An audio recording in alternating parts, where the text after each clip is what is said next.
Palasyo kabado na kay Senator Marcoleta, uumpisahan ng imbestigahan ang nangyayaring nakawan sa flood control. Naku, kabado na rito si Marcos Jr. Kaya pala naghahanap na ng masisisi etong si Saldico at Martin Romualdez. Naku po, so ito po, para lubos nyo pong maunawaan, panoorin po natin itong video ni Senator Marcoleta. Sa kabiglaanan kasi, Jen, dahil nga akalain mong first na active session, yun pa naman ang birthday ko. Oo. Martes, 29. Di ba? Ang nangyari, kumukulo pa naman ang tiyan ko, kaya ang daming discomfort. Ganun po ba? Nako.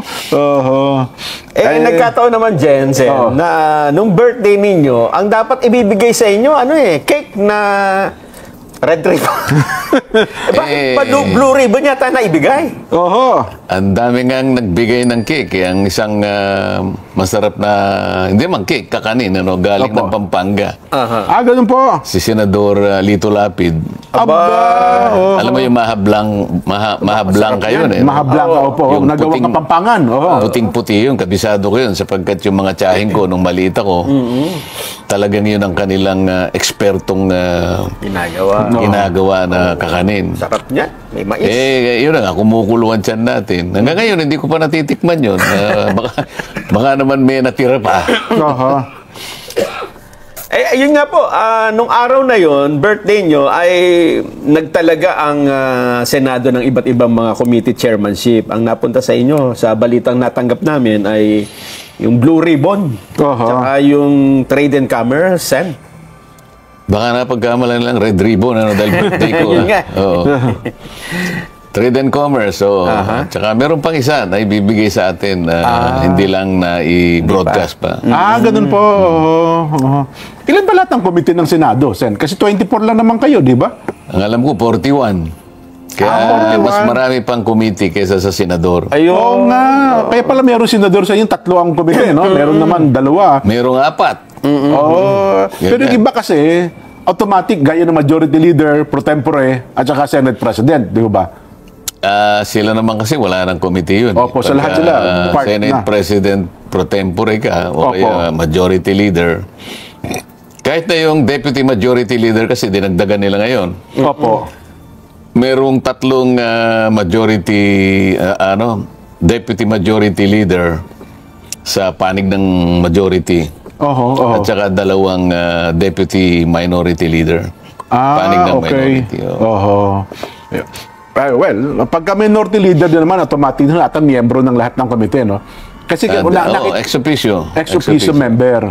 Ngayon, paghahatian nyo sa 41, divided by 3 sa aming panig, yung kasi sa majority ako So 41 yun, divided by 3, ilan ba yun, Nelson? 41 divided by 3?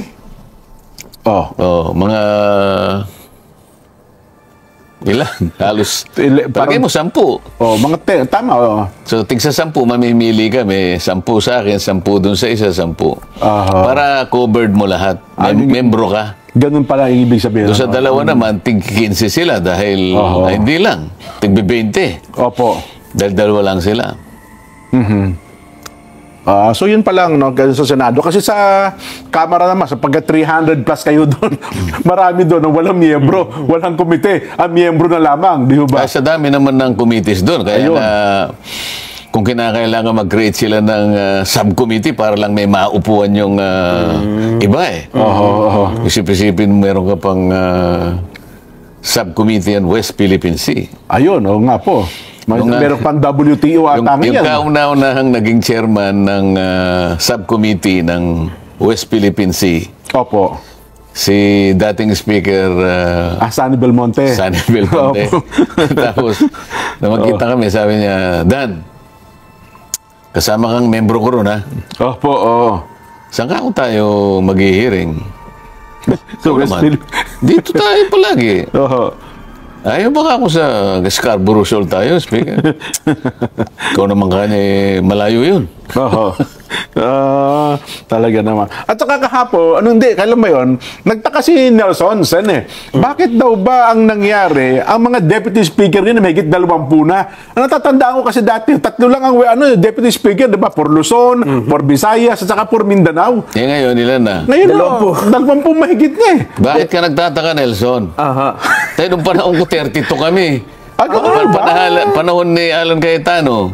Dami. Ba't ako nagagano? Di ba, originally, parang ilan lang naman ang deputy speaker, di ba? Tsaka isang speaker. Wala tayong magagawa. Yun ang ginawa nila. Kailangan naman questionin mo pa yun. Ganun ba? Parang gusto namin questionin ni Nelson. Pwede ba pa-investigan? Parang 32 kami. sa lahat na nga. Ba't parang dimasing ko na ata deputy speaker ngayon. Kasi may kanya-kanyang cluster tinatauhan.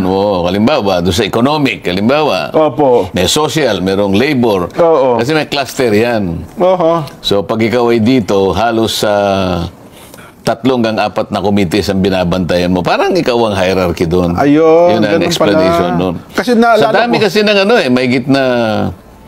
may gitna 80 yata yung committees Opo. Hindi, baka higit pa. Aha. Mahigit 150 siguro. Ang mga committee ng committee, Kamara. oo. Kasi naalala ko, nung bago-bago ko. Plus subcommittee na yun. Tsaka meron pang special committee. May special committee pa. Nakita mo yung Special Committee on Food Security. Ayun, oo. Nako. Ayan. Nako. Kasi nga, naalala ko lang na, so, nung bago-bago ako reporter, napunta ako sa Kamara. Isang linggo lang naman. 3 lang ang deputy speaker. Isang for Visayas, for Luzon, tsaka for Mindanao. Bukod doon, wala na. Anong 19 yun? Hindi bago.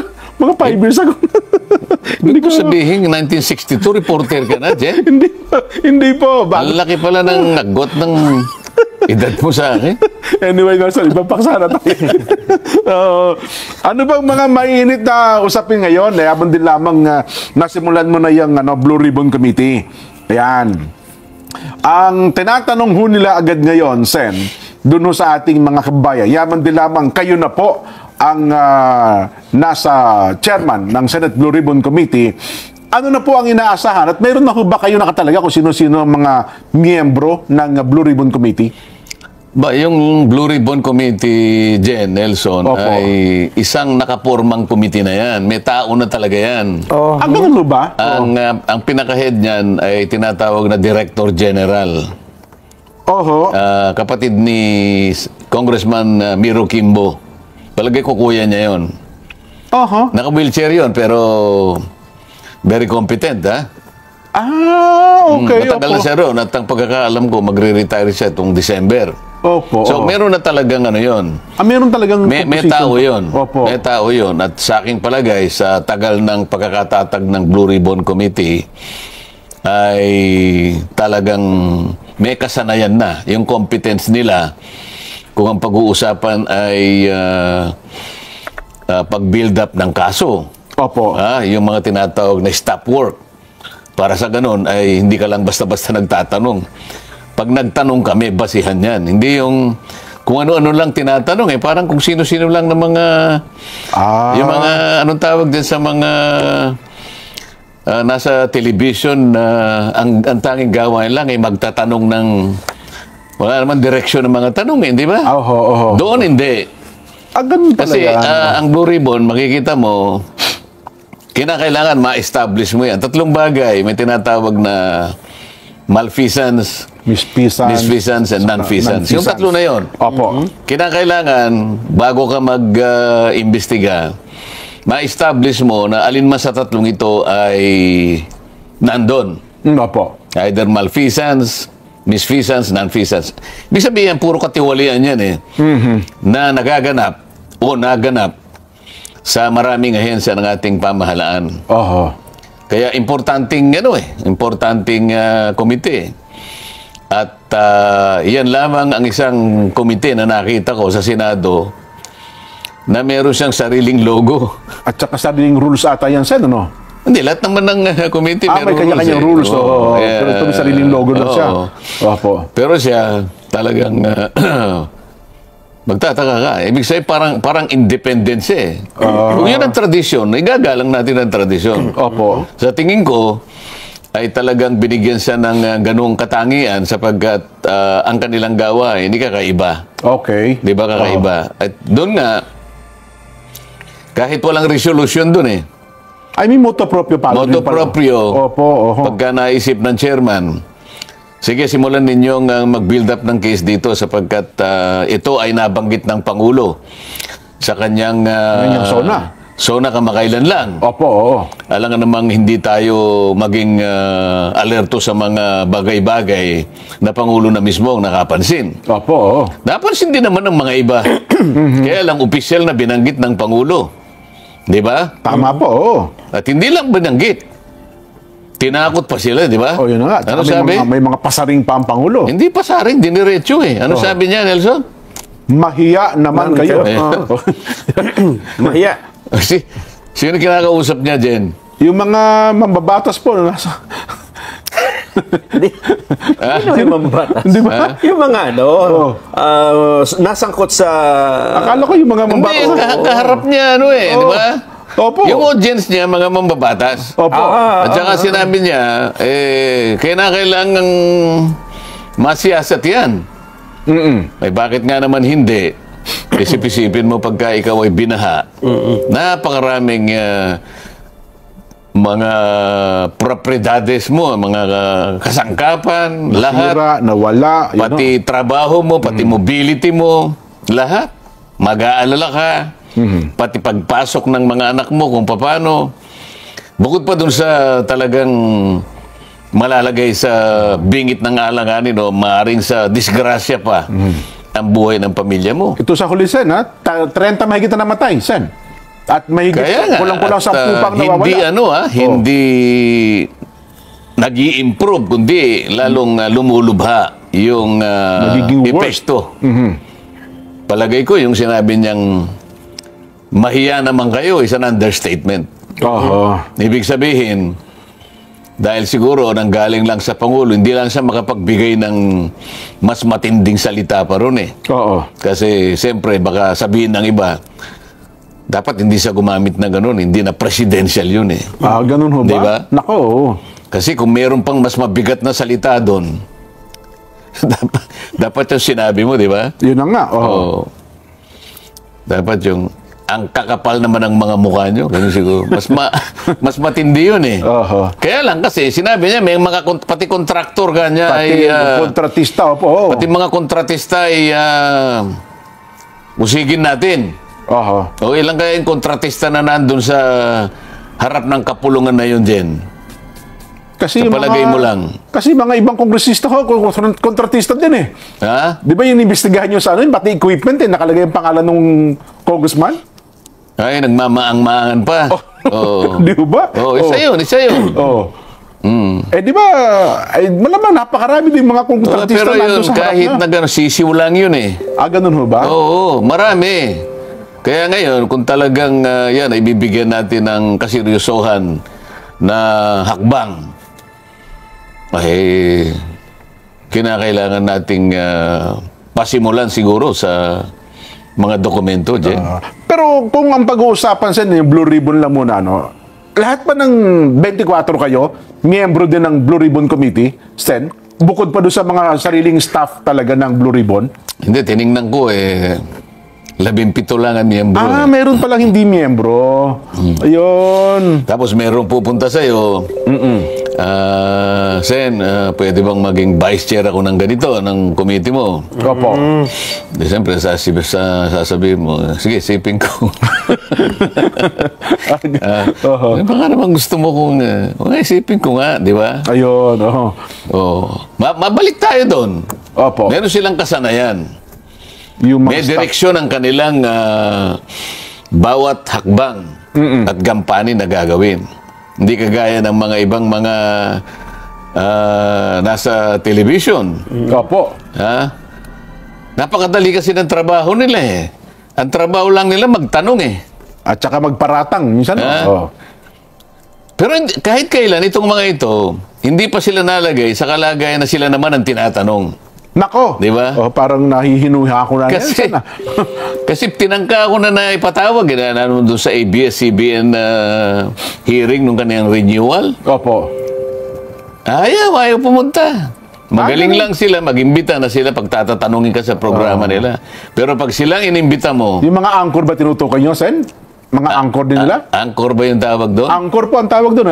Broadcaster, announcer. Yan, yung mga yan. Oho. Nang kanilang napag-aralan lang at nagkaroon ng kasanayan, ay yung magtatanong ka lang. Pero alam mo, pati pagtatanong alam mo may pagka-personal Kasi kung ikaw anchor ka dyan, kailangan mabigyan natin ng konting emphasis ito. Pag anchor ka at ang tinatalakay mo yung sinasabi nating public affairs, makikinabang ang tao dito Sapagkat lalong-lalo na kung alam nilang ikaw ay matagal na dyan sa profession na yan. At kilalang-kilala ka Oo po naman, oo. Mapagkakamalang ka na napakagaling mo. Depende sa mga taong kinakausap mo, di ba? Opo, oho. Ibig sabihin, naniniwala sila sa iyo. Nagkakaroon sila ng paniniwala na maaaring lahat ng naririnig nila, lalo na sa pagtalakay mo ng mga issues, nakakakuha sila ng mga batayang impormasyon na nakapagbibigay sila ng iba yung kaalaman. Magmumold dyan sa isipan ng tao. Ngayon, pananagutan mo bilang anchor na huwag ka maging bias, Kailangan kailangan objective ka para hindi mo mailigaw ang tao sa paniwala na dahil nga sa pagtatanong mo, akala mo yung taong pinararatangan mo, akala mo'y ganon. Tama. Kapag hindi ka objective, pag hindi ka nasa gitna, hindi ka dapat nandun Sa akin lang. Sa akin lang. Kasi ang responsibilidad mo, napakalaki. Kumbaga, public property ka na Totoo po naniniwala sa'yo, nakikinig sa'yo ang tao. Na yun Tama. Kasi kung sino-sino lang halimbawa, biglang gumawa ng programa si Saito. Di ba? Opo. Palagay ko, hindi naman magagalit sa atin si Saito. Baka walang makinig kay Saito Mga 3 siguro nakikinig. Pero sila, halos pag nakitang ganyan, nakikita mo talagang makakapag-influence. May mga followers po talaga. May followers sila. Kaya kailangan maging objective ka o kaya ipakita mo na pwede kang maging independent-minded. Yun ang tungkulin mo. Sa ganung paraan, ang tao makikinabang. Pero halimbawa, kunwari si Nelson, congressman. Bakit naman si Nelson nilagay sa sa isang committee? Sa Committee on Sports? Ano namang alam na? Mga ganon. Bakit mo... May side comment pa. Bakit mo naman miminosin naman ang kakayanan? Ba't kilala mo ba si Nelson, si Congressman Nelson? Hindi mo ang kilala Diba? Kilala niya sa pangalan, pero yung katauhan at kakayahan niya, baka hindi niya alam. Tingnan mo yung balat ni Nelson. Hindi man maputi ka niya. Bakit nilagay mo sa sports? Okay sana, Sen, kung talagang tinitingnan lang yung qualification. Pero kung may mga nauna pang pangyayari, ang tanong ay, paano nanalo yung taong yan? Yun na nga Sa umpisa pa lang, hindi mo na napakita na ikaw ay may kakayahang maging objective. Yung walang personalan, doon kakikilalanin ng tao Doon nila makikita na meron silang pakikinabangan sa bahagi ng iyong palatuntunan. Pero antimano na ipakita mo na bias ka sa tao na yon. Pinipersonal mo na kagad. Pinipersonal mo kagad. Paano mo pa siya mapapaniwala na yung pagtalakay mo sa isang issue na yan ay objektibo? Objective. Hindi na. Wala na yun. Wala na Ang problema ho doon, gumagamit siya ng ibang tao. Baka iniisip niya, magsalita ng hindi maganda, yung ini-interview niya doon sa mga pinatutungkulan niya, Sen. May ganun leading questions. Mapapansin mo naman, yung anchor na yon kahit minsan. Di man lang niya ako tinawag sa programa niya. Kung sino-sino na lang, hindi ko naman minamaliit yung mga taong nakausap niya na paulit-ulit na Siguro yung mga iba, 10 beses niya nang nakapanayam. Pero ako ni mismo.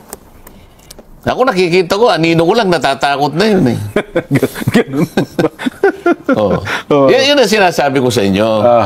Pero dito sa ating palatuntunan, nakikita naman nila na gitna tayo. Pag tumalakay tayo ng isang subject matter, wala tayong sinisino. Nilalatag natin. Hindi, wala tayong basta pinasasama lang. Pinakikita lang natin ang bawat punto para makita na silang mamimili at the end of the day, Jen, Nelson. Opo. Ay sila yung Ang taong bayan, tama kayo. Sila yung maaaring magporma ng sariling opinion kung alin yung mas tama. Totoo. Yung ito o yung ganyan. Eh, yun naman talaga obligasyon ng media, no, son, di ba? Sa ating profesyon, ang trabaho natin maglatag ng magkabilang panig. Kaya nga, tuwan-tuwa ako at mabuti na, sabi niyo yan eh. Opo. Naisip ko tuloy, hindi ba ako inahirang nga sa Blue Ribbon Committee? Opo.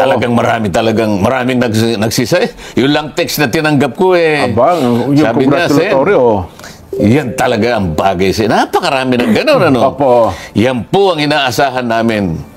Talagang palagay po namin marami pong talagang maitutuwid na mga ganapan, lalo na po yung mga katiwalian. Kami po yung masaya. Marami ito, Jen. Totoo po. Alam mo, ang aking problema ngayon kung paano ko sasagutin ng mga text messages. Nasagot ko na yung 400 kaninang madaling araw. Meron na naman 300 na dumating. Walang katapusan na pagsagot ng mga text messages. Kaya nga, tataka ko po. Nabanggit ko. Kaya nga, tataka ko, bukod tangisan yung angkor na binabanggit mo, ang talagang hindi niya matanggap, sa halip na tignan mo na yung trabaho ninyo, performance ninyo. Kaya nga, nung binanggit ni Nelson, natuwa ako, naalala ko tuloy, wala silang pupuntahan ngayon Okay. Dinahirang akong Blue Ribbon. Naalala mo yung 2 malapad na dyaryo? Opo. Tuwan-tuwa ako Nung umagang gano'n, kasi yung mga dyaryo, nilalagay nila sa, meron kaming lamisita doon sa labas, doon nakalatag yun. Yung 2 dyaryo na yun, yun ang una kong makikita pag lumabas ako sa umaga. Akalain mo for the first time, Jen? Headline ako. Nilagay po. Hindi ako makapaniwala, Jen. Siya, hindi totoo ito. Ako lang mag-isa natatawa ko. Akalain mo, hindi na rin nila nakuha na baligtarin ang mga pangyayari. O kaya, hindi ba lamang bagitin ang pangalan nyo? Hindi ba nung una tayo nagtatalo rito at pinag-uusapan kung kinakailangang sikilin nila yung katotohanan. Yung una natin pinag-uusapan. Ngayon, yung 2 dyaryo, walang magawa tayo. Pati litrato ko dyan nandun. Wala. Alam mo ginawa ni Mrs. Jen? Opo. Dahil siguro pinag-uusapan din na ginupit niya yung buong page at talagang nilagay niya sa kanyang baka ipalaminate pa ni Ma'am Edna po. For the first time. Opo. At for the first time ay ire-report kayo ni Mayan Corbera. Kasi hindi kayo nire-report nito Ito ay reaction dun sa nagtanong Sen Nagtanong kasi, bakit kasi si Senador Marcoleta ang nilalagay niyo dyan sa Blue Ribbon? First timer yan First timer ka, neophyte yan Bakit yan? Bakit? Ito po ang sagot sa report ni Mayan Corbera. Mayan. Magandang hapon, Nelson at Jen at kay Senator Marcoleta. Posible ang issue raw ng umanomalya sa mga flood control projects na itinagagalit ni Pangulong Bongbong Marcos ang unang iimbestigahan ng Senate Blue Ribbon Committee na pinamumunuan ni Senator Rodante Marcoleta. Yan ay ayon kay Senate President Pro Tempore Jinggoy Estrada. Sabi ni Estrada, may inihain ng resolusyon si Senator Erwin Tulfo para siyasatin ng Senado ang umulikatiwalian sa flood control projects. Partikular niyang ipinasisiyasat kung saan nagamit ang bilyong pisong budget noong 2024 at ngayong 2025 para sa flood control, samantalang maraming baradong kalsada at rinis na nagresulta yan ng malawakang pagbaha. Sabi ni Estrada, bukod dyan, yung flood control projects, kasama din ang kontrobersiya sa joint venture agreement sa pagitan ng mga water districts at mga water concessionaires ang posibleng isipin ng Blue Ribbon Committee. Ipinagtanggol naman na Estrada si Marcoleta sa mga batikos bago nilagay sa Blue Ribbon Committee. Ito raw ang unang pagkakataon na ang Blue Ribbon ay pamumunuan ng isang neophyte senator na mag-iimbestiga sa mga kaso ng pang-aabuso at katiwalian sa gobyerno. Pero sabi ni Estrada, isang abogado si Marcoleta at matagal itong naging kongresista. Walaan ng ibang senador na humiling na pamunuan ng komite at iginiit na walang kapalit ang pagbibigay sa kanya ng Blue Ribbon Committee. Bukod dyan, wala sa rules ng Senado na nagsasabing bawal na mag-isema na makapangyarihang komite ang isang baguhang senador at baka makatulong anya ang pagiging dating kongresista ito para madaling matukoy ang mga sinasabing kongresista na rumarakit umano bilang mga kontraktor. Narito ang bahagi ng pahayag ni Senador Jinggoy Estrada. Why not? Identified siya sa Duterte. There's always a first time. And Senator Marcoleta is highly qualified to head that committee. He being a lawyer, tanggalin mo na yung posisyon siya. Sa aking palagay, o sa aking palagay, is highly qualified. It's fair. With all due respect, si Senator Marcoleta is fair. Yeah, sa tagal ko dyan sa Senado, this is the first time that a neophyte senator in an opposition at that ay hinawakan ang Blue Ribbon Committee. Dapat ba, Pero wala naman sa rules ng Senado na hindi pwede ibigay sa isang neophyte senator. Balik sa inyo, Nelson at Jen. Maraming salamat. Yan po si Mean Corvera. Pero bakit nga raw ba? Kasi alam ko dati marami talagang ayaw humawak na pagiging chairman ng Blue Ribbon. Pero ba't kayo? Ba't parang ginusto nyo hawakan itong Blue Ribbon Committee? Hindi, yun muna ang tanong mo na parang ayaw. Opo. Hindi, noon lamang nakaabang ang eleksyon kasi meron silang usap-usapan. Kapag raw ikaw ang chairman niyan at ikaw ay naharap sa isang election issue. Election time. Opo. Natatalo. Kamusta nangyari kay Senador Gordon? Opo. At ewan ko kung sino pa yon. Kaya ang nangyari, nung may sumunod na nag-occupy niyan, si Senador Tol, Tolentino. Hindi niya masyadong inactivate. Lalong-lalo na nung sumunod si Senador Pia Cayetano, parang isinara ang tindahan. Opo. Sapagkat nakaabang ang eleksyon. Ngayon naman, tapos naman ang eleksyon. Bakit na?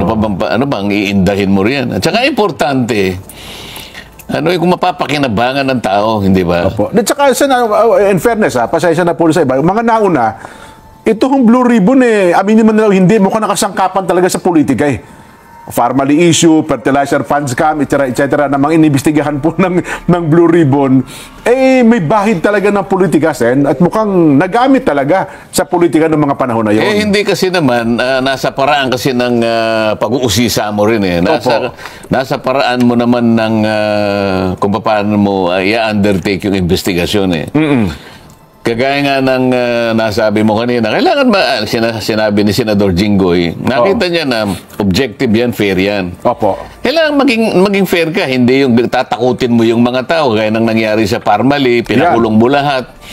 Kaya nga, panahon pa naman ng eleksyon, walang pumirma doon sa report mo. Tama. Pero kung hindi ganun ang paraan mo, hindi naman sa sinasabi ko na mas marunong tayo sa mga nangyari. Hindi. Kailangan nga, huwag kang magpersonal. Yan ang palagi nating sinasabi. Nauna lang na pinag-usapan natin yung angkor na yun. Opo. Kung angkor ka, puro personal ang sinasabi mo, paano makikinabang ang taong nakikinig sa'yo? Ayun. Ililigaw mo lang sila, mamimislead lang sila. Pero lahat ng gagawin mo, patas ka, parehas ka. At saka ebidensya talaga ang magtataguyod sa'yo. Hanggang saan mo may tatawid ito? Hanggang gaanong ebidensya para makarating ka doon at matukoy mo sino yung nagkamali. Nandun Maski na kaibigan mo, sasabihin mo lang, magkakaibigan tayo, pero itong ebidensya at papunta sa iyo Anong gagawin natin? Yun ang importante ron. Kailangan maipakita mo yung ebidensya. Ngayon, hayaan mo na magpresenta ng kaiba yung ebidensya para matimbang mo alin ang totoo rito. Tama. Di ba? Yun. Nelson. Kasi dyan, Sen, ang pinakamainit ng issue ngayon, kung ang investigasyon ng pag-uusapan, at ito rin ang utos ng Pangulo, ay yung tungkol sa flood control. May resolution na pala. Ang Senado. Ang House ay mayroong May pasisimulan na rin nata nila. Pasisimulan. Paano yun, Sen? Meron sa House, meron sa Senado. Okay lang ba yun na sabay kayo nag-iimbestiga? Bakit naman hindi? Kung halimbawa, yung direction naman nila, baka ibang direction nila, basta pag ako nag-imbestiga, alam ko kung saan ako papunta. Hindi naman po pwedeng basta ka na lang nag-imbestiga. Ito yung sinasabi natin na parang tira bulag. Hindi pwede yun. Kamukha ng halimbawa, nauna nang naimbestiga nun. Kaya naman pala walang nangyayari sa ating mga flood control projects kahit na 5,500 pa yung nilatag mo ron. Wala naman palang master plan eh. Ayun. Wala namang integrated master plan. Ayun nga. Para kang gumawa ng Bahay. para kang gumawa ng bahay. Walang ano. Walang plano. Hindi mo alam kung nasaan ang sala eh. Di ba? Ito, alimba, gumawa ka na lamang ng napakaraming mga farm to market roads, halimbawa. Wala namang plano, hindi naman magkakaugnay. Kunyari, gusto mong itawid hanggang sa pangatlong probinsya. Wala namang plano para maitawid mo doon. Walang karugtong. Walang karugtong, hindi mo naman dudugtungan. Dapat may plano. Ang hinihintay mo lang naman panahon tsaka pera kung may pera. Pero kung may plano, pag may pera na, idudugtong mo. Pagkatapos dugtong uli. Hanggang sa matapos mo, halimbawa, ang plano, 5 years. Di pagkatapos ng 5 years, alam mo na nandun. Alam mo na nagawa. Kamukha ng floods. Wala kang master plan, wala kang integrated. Ang sinasabi ng DPWH, meron daw 18 flood control plans, pero hindi magkakaugnay. Yes po, may kanya-kanyang direksyon. Ang kanilang pakay lamang daw ay area targeted. Yes, Marisang, paano mo namang paniniwalaan yun? Kahit na area targeted, hindi ba magkakaugnay dapat? Ang tubig ba? Ibig sabihin, re-respetuhin yung isa, gano'n? Hindi tutuloy sa'yo kung sakasakali. Kaya kailangan talaga yun, integrated, comprehensive, at iisang plano yun. Walang iniwan doon nung ako'y nakaupo doon sa isang board ng isang eskwela sa Maynila. Nag-present sila ng isang drainage project. Pumirma na lahat eh. Pinresent nila sa board. Opo. Kasama ko pa si dating Senador Joey Lina, sa presidente ng Manila Hotel. Magkatabi kami. Tinanong ko, ito po bang, andun ang engineer eh. Ito po bang drainage system na to ay nakaugnay po doon sa drainage system na City Hall? Opo. Wala pa po yun eh. Saan mo palalabasin ang... Saan lalabas ito? Gagawa po ka ng kakausap. Teka muna.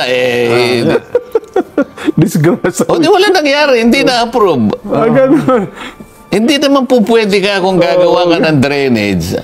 Nag-drawing ka lang. Wala lalabasan. Di pa ikot-ikot yan. Anong gagawin mo? Kukuha ka ng pangsipsip, gano'n? Kailangan ka ako, nakatutok, naka-integrate yun doon sa mismong sewage ng Maynila. Kasi dadaan doon. At saka meron ka dapat waste facility, no? Na paglalabas mo sa ilog, may malinis. Ang problema kung talaga wala treatment. May water treatment pinakamahirap dito yung marami kang paglalabasan na. Alam mo, Marikina River. Kailan lang medyo nakukorek ng konti yan. Meron kang Marikina River na pwedeng labasan ng tubig. Marcos Highway kami dyan. Opo. Ilang taon na ba ito? Ba't kinakailangan merong sumisip-sip dito sa gitna ng Marcos Highway? Para lang humupa ang tubig doon sa inyo. Malapit na dyan sa, di ko alam kung ano yung Santa Lucia yata yun. Opo, Santa Lucia Mall. Bakit hindi kayang patagusin hanggang sa Marikina River? Oo nga naman, ang lapit lang nun eh. Wala, pagkatapos. Hindi, kasi marami talagang kapalpakan eh. Nung magsitayo ang subdivision, marami subdivision yan eh. Opo. Merong sinagasaan na isang river. Ang natira yung kamukha nun doon sa amin. Munting Dilaw ang tawag doon, isang maliit na creek. Natakpan. Nako. Kaya kapag bumilang ka lang ng ilang minuto, o lalo na kung malakas. Malakas ang buhos ng ulan po. Kapag ka 30 minutes na talaga yung buhos ng ulan dyan, Nelson, consistent ha? Opo. 30 minutes lang ang bilang mo, makikita mo na yung mga kapitbahay namin, yung mga sasakyan igagawin na doon sa malapit sa amin na ganyan. Ang una nangyayari, kasi alam na nila na lalaki na yung tubig eh. Ngayon, after another 30 minutes, Hindi na ako makakatawid doon sa tapat ng aming clubhouse. Opo. Oh, anong gagawin ko ngayon? Titingnan ko na yung dahon ng aking malunggay kung maraming, Stranded na. kung maraming, May magugulay pala kayo. hindi, kahit walang bunga, yung lang dahon, okay ka na, di ba? Oho. Wala nang integrated eh. Oho. Kaya kailangan tawagin mo. Oh, nasaan yung di ba yung nung isang araw pinag-uusapan natin.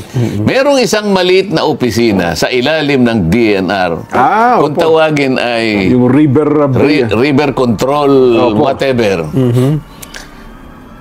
Yan ang umahawak ng plano kung paano magko-connect ang mga ilog ng ating bansa. Opo. Mga tributaries. Wala yung budget yata yan eh. Niwala na atang Pagkatapos, dalawa lang ang tao. dalawa lang ba tao? Samantalang kapag binasa mo yung kanyang tuntunin, yung kanyang mandato. Opo. Aba, ikaw ang gagawa ng master plan kung paano makukonek yung daloy ng mga... Naku po. Yung mga... Tributaries na yun. Oo. Opo. Tingnan mo yung Marikina River. Oho. Pansinin mo pagdating sa Eastwood, medyo kumunti ng ganyan. Opo. Kumipot na. Kumipot. Merong mga 2 metro dito tsaka 2 metro sa kabila. Kaya kung halimbawa, ang lapad niya ganon, Imbudo yan. gumanon. Aba, siyempre pagka kumipot ng konti, di ba? Oho. Walang iniwan sa alulod dyan. Di ba? Ay, opo. Parang imbudo, barado lahat ng Pag maliit lang alulod mo sa malakas ang tubig, wala, delikado ka. Oho. So, ibig ba sabihin yan, Sen, ang Blue Ribbon Committee po ng Senado ay paimbestigahan din itong flood control anomaly o scandal na ito? Ako, tawag ko ito, scandal na po ito eh. Kasi ang Pangulo na mismo nagsabi. Yun na nga, sinabi nga niya na bagamat yung kanyang pagkakasabi, medyo malambot. Opo. Malambot pa yun. Mahiya naman kayo. May hiya ba yung mga yun? Parang nakikiusap na mahiya. Kaya Dapat pala ang... Dapat kasi- ay, nasaan ang hiya ninyo? Kasi Parang kung ganun. si dating Pangulong Digong nagsalita, Naku po. pagsasasampalin ko yung mga mukha nyo eh. Sisipain ko kayo sa ngalang-alang. Ang taas sabi. Kaya pala ang sabi ng isang Pagka senador... nahuli ka, sisipain kita. Kanya, di ba? Kaya pala sabi ng isang kasama niyong senador, shameless hypocrites daw po. Yun. Yung mga nagtayo at nagpalakpakan pa habang sinabi yun ng Pangulong Bongbong San eh. Sa SONA, yung Oo, oo. tayuan. Yes! Hindi ko man nakita yun. Nung sinabi niya yun, Oh. parang ang unang tumayo si Toby Tiangco yata eh. Kasi yung siya nagbulgar nung ano eh. Nung siguro, nahiya naman yung katabi niya. Yung dalawang katabi niya, kontraktor tumayo rin. Napatay. Iba nga hon, tumingin-tingin muna sa paligid bago tumayo at saka pumalakpak din eh. Oo. Di ba? Nako. Bagay dati naalala ko, Nelson Di ba, Sen? Noong nag-imbestiga kayo ng Parmali sa Kamara, may kasabay na Hindi ako investigation. kasama ron. Hindi sa Kamara po. Sa Kamara. Sa Kamara. Akala ko sa Senado Di nga, po, wala yung pa ako ron. yung sa Senado nung time na yon, nag-iimbestiga rin po si Senator Gordon, di ba? Pero sa Kamara, yung mga pinatawag na doon, pinatawag nyo, pero makikita mo yung nanonood sa Kamara, sabi nila, ay, mas gusto namin panoorin yung hearing sa Kamara, etc. etc. Kasi kailangan maipresenta mo yung dalawang sides. Hindi yung, limbawa, doon sa Senado, nung panahon ng aking kumpadre, si Senator Gordon, siya na lang ang nagsasalita eh. Kaya pati yung mga kasama, Pinagsisigawan niya yung mga ano eh. kaya mga kasama niya, iniwan siya eh. Yun na nga po. Pero ang point ko lang ibig sabihin, so kung mag-imbestiga man po ang Kamara at mag-imbestiga ang Blue Ribbon Committee ng Senado, Okay lang yun. Mas Okay lang maganda po. nga na dalawa yung mag-iimbestiga. Mas marami ngayong malalaman ng tao. Di ba? Tama. pero sa bandang dulo, Sen, maraming inimbestigahan din ng Blue Ribbon eh. Pero ang tanong ng tao, may nangyari ba sa mga naimbestigahan? At Paano magiging- nga may mangyayari? Hindi niya na ako ang ipapirma yung committee report. Ayun! Para makapagpapirma ka. Opo. 17 yun. Ano majority ng 17, Nelson? 17, 9. Dapat meron siyam na pipirma. Oho. Kaya kailangan, involve mo yung para malaman Yung nila lahat tama ng lang para miyembro. mapapirma mo sila. Oho. Ngayon, kung ikaw na lang ang naglululundag dun, wala na pipirma sa ano mo. At saka nakaharap nga sila sa eleksyon. Kaya kailangan maingat ka. Pati yung bagay na yun, i-consider mo lahat yun. Ayun. Anong pwedeng mangyari, Sen? May nalaban tayo, natuklasan tayo. Kayo na po ang chairman ng Blue Ribbon, may natuklasan kayo anomalya talaga. Oo. gumawa kayo ng committee report, nagkaroon po ng majority. Ano pong next doon? May mapaparusahan ba? May mananagot ba? May makakasuhan ba yan? Depende nga kung ano yung mapapalitaw natin. Di ba? So halimbawa, given na po, given, may napalutang talagang may anomalya at may kontraktor halimbawa na nakita nyo nagkasala talaga. Gumawa, ghost project pa ang ginawa. Ang ipiprepare lang naman ng komite itong report di ba? Opo. Napatunayan namin Ayun. si Congressman Jen Subarjaga at saka si Senador ay nagkuntsabhan, halimbawa. Senador Nelson ay may kakutsabang ganitong Kontraktor, kontraktor. Ayan. Ibibigay ngayon sa mga ahensya na may kakayahang magsampa ng kaukulang kaso laban sa kanila. Ayun. So, diba? pwede pa sa ombudsman. So, pwede ka sa ombudsman, pwede kang banata ng DOJ, pwede kang ma-administrative, lahat. May civil. Ayun. Kasi baka itanong yun ng ating mga kababayan. Ano? Vox Populi. Saglit lang po. May inaayos pa ni Natalie Pichi. So, yun pala yun. So, meron, kung matutuklasan po ng Senado, ng Blue Ribbon, ang anumang anomalya, dapat parusahan, ay turn over nyo pala ito sa mga ahensya ng gobyerno para siya po magsampa ng kaso. Yun naman ang aming trabaho, hindi naman kami prosecutor. Oo nga po. Di ba? Kaya, di ba, yun investigasyon para kasi nga merong mispisans, malfeasance, and nonfeasance. Ibig sabihin, katiwalian yun. Kapag na-prove yun at base sa mga dokumentong nakalap, ay talagang uusigin sila. Ayun. Paano kung upuan ho ng mga ahensya ng gobyernong pinasahan nyo ng di ba? Uupuan. Limo. Usapan. Meron ho bang magagawa din ng Blue Ribbon? No, ba't inupuan nyo yung kasong yung nirekomenda namin sa inyo? Uupuan nila. Halimbawa ho, ganun na nangyari. Pagka inupuan nila, may kalalagyan din sila. Ganun. Kasi alam nyo naman ngayon, parking may bayad, di ba? Saan, ano? Yung mga parking po ng kasa, may malaki bayad din basta yung itatalagang ombudsman, yung dapat yung talagang may kakayahan talaga na mang-usig. Hindi yung alam na natin na may pagkabayas na, di ba? Nako. Kasi sinasabi mo, yung mga makukulong o yung uusigin. Yun naman ang principal na mang-uusig dyan. Lalo na kung kriminal yan, halimbawa, ombudsman. Diba? Ayun.